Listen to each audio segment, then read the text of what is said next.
organic, unpredictable, unknown, lovely, beautiful, a sense of fulfillment. This is part of the pleasures of life and not the chores of life.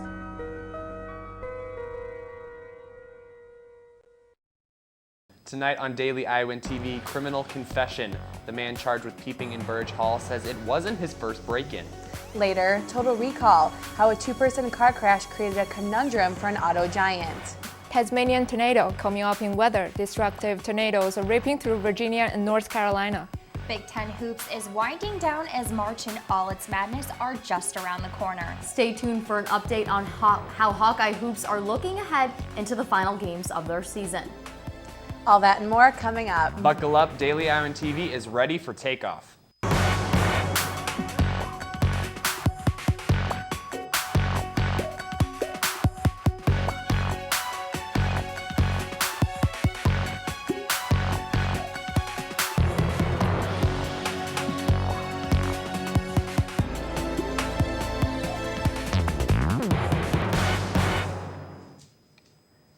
Good evening and thanks for joining us. I'm Maria Palladino. And I'm Cole Johnson.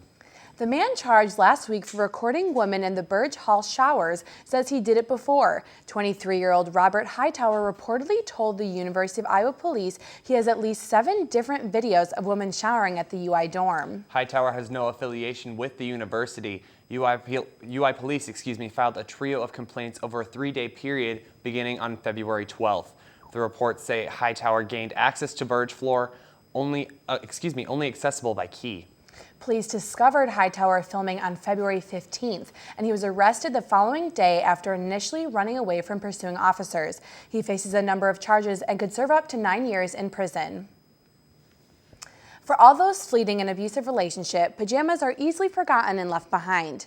This is especially true for mothers in these situations, because their focus shifts to packing things essential to their children before themselves. Judy Meyer, a member of the North Corridor Rotary Club, has found a solution to this problem. It's called Judy's Jammies. Her devotion to the battling domestic violence came after a presentation by a local domestic violence group she attended 10 years ago. How many women from the domestic violence they service every year, and children. And that was approximately 400. For the last 6 years, she coordinates an effort to provide pajamas to women escaping abusive relationships. Donations are collected through Rotary Club events and then sent to local domestic violence shelters in Johnson County.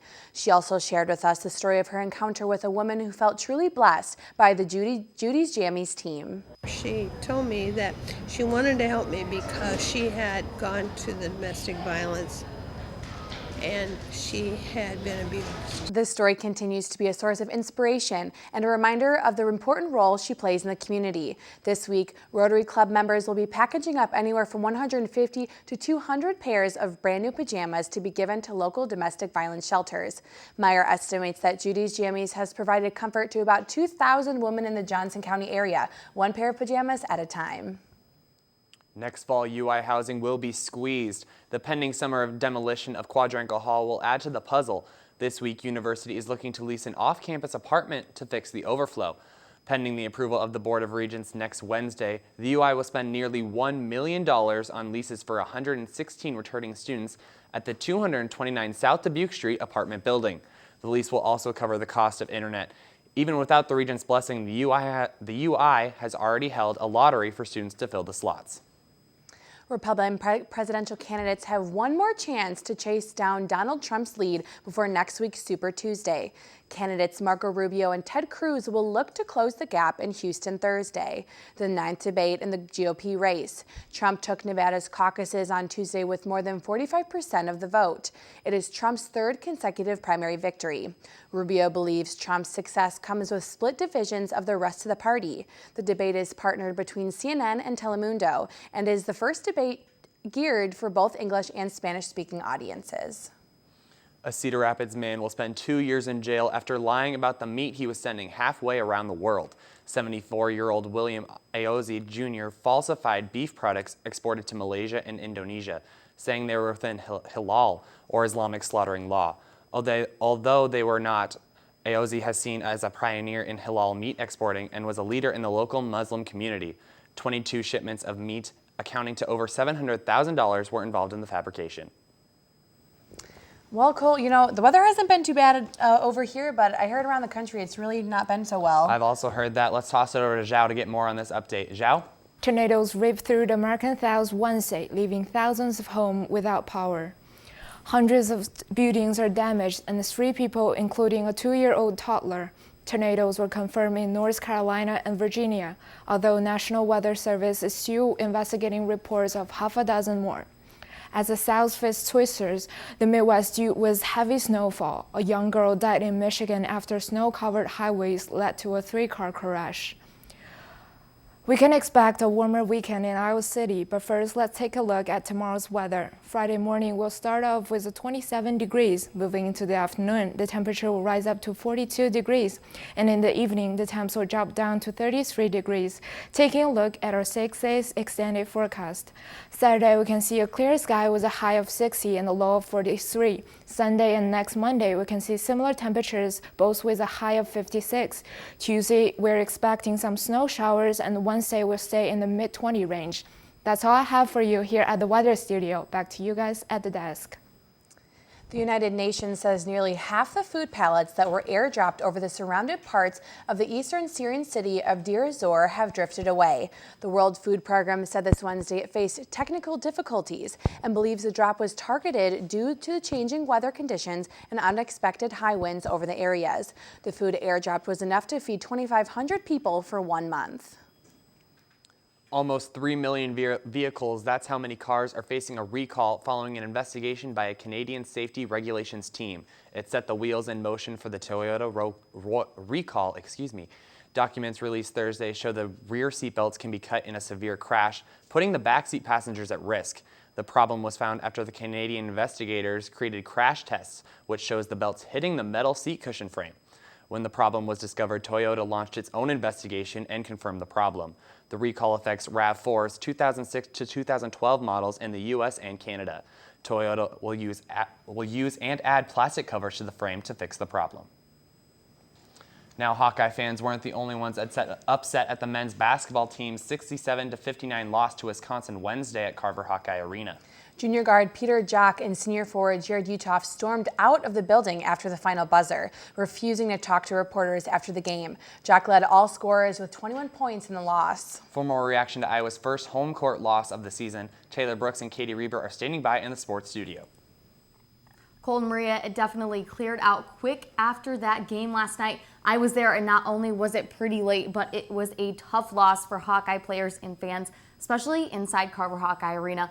But Peter Jock did publicly apologize for leaving the building on Instagram today. Both teams kept the score close throughout the matchup. Iowa tied up the score with just over 6 minutes left, but Wisconsin made an 11-point run that really sealed the deal in the final minutes. That's true, Katie, and while there was hope as Iowa continued to move the ball down the court quickly, they just could not sink their shots to tighten up the score at the end of the game. And those weren't the only shots that did not fall for the Hawkeyes on Wednesday evening. Daily Iowan basketball reporter Jordan Maloney took a look at Iowa's lack of offensive success against the Badgers. Before Wednesday night's game, the Iowa men's basketball team's story has been key shots, but that just wasn't the case against the Wisconsin Badgers. Iowa just couldn't get the shots to fall, and their last point came with 6 minutes left on the clock. It seems the Iowa Hawkeyes caught an offensive drought.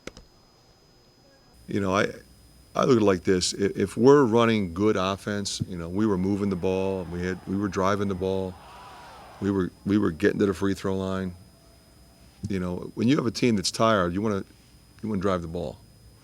The Hawkeyes' leading scorer, Jared Utoff, had only 4 points in the first half.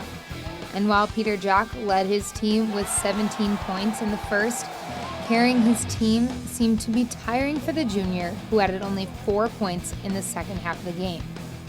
We got pretty good looks. I thought Woody, you know, he did a great job going back and getting us some extra opportunities.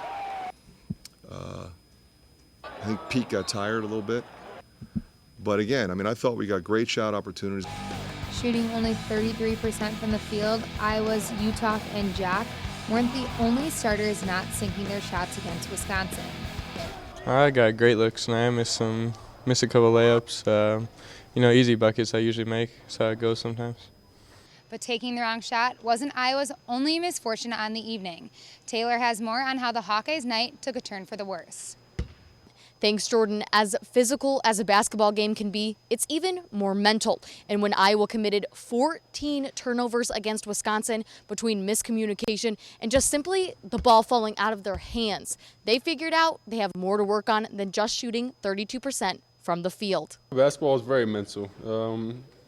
Say tonight we made too many mental mistakes, and that's what cost us.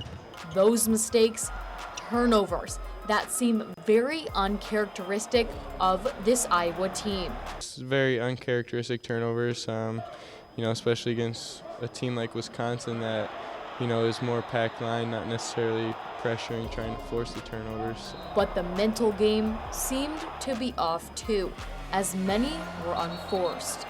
I think a lot of, turnovers, unforced turnovers.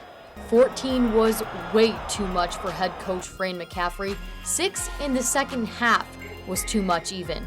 I know we had 8 in the first half, 6 in the second half, I think. But 6 turnovers is too many. 8 is way too many. Against a team that's playing half-court man.